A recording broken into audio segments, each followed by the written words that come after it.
పెళ్లి మండపం నుండి అక్కడ ఉన్న చందు కిడ్నాప్ అయ్యాడని తెలిసి రామరాజు వాళ్ళ ఫ్యామిలీ అయితే చాలా బాధపడతారు. ఇక రామరాజు అయితే అక్కడ అలా కృంగి కృచించుకుపోతూ ఉంటాడు. అది చూసి అక్కడ ఉన్న సాగర్ అలాగే ధీరజ్ వాళ్ళైతే చాలా బాధపడుతూ నాన్నగారు లేవండి నాన్నగారు ఏం కాదు అన్నయ్యని ఎలాగైనా సరే మేము తీసుకువస్తామని చెప్పి ధీరజ్ వాళ్ళు మాట ఇస్తారు.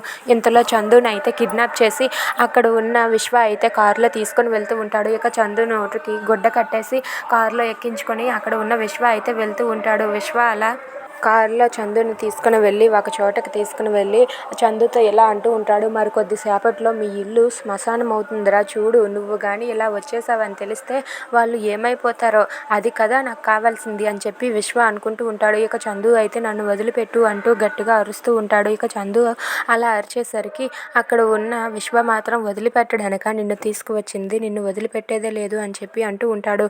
ఇంతలో ఈ విషయం అంతా కూడా తెలిసి ప్రేమ అయితే ఆ బ్యూటీషియన్ చంప పగలగొట్టి ఎక్కడ ఉన్నారో చెప్తావా లేదా మర్యాదగా అని చెప్పి అడుగుతుంది. దాంతో అక్కడ ఉన్న అమ్మాయి అయితే భయపడిపోయి ప్రేమ ధీరజ్ని ఒక చోటకి తీసుకుని వెళ్తుంది. ఈ గదిలోనే అతన్ని పెట్టాము, ఒకసారి వెళ్ళి చూద్దాం పదండి అని చెప్పి అంటుంది. దాంతో ప్రేమ ధీరజ్ వాళ్ళిద్దరూ కూడా పరిగెత్తుకుంటూ లోపలికి వెళ్తారు.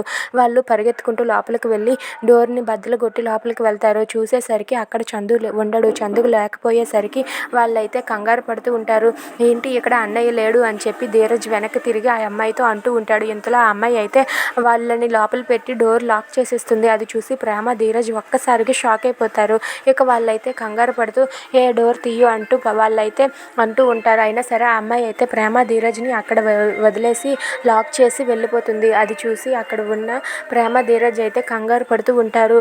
ఇప్పుడు ఎలా అన్నయ్యని వెతకడం అని చెప్పి అనుకుంటారు. If you like this video please subscribe.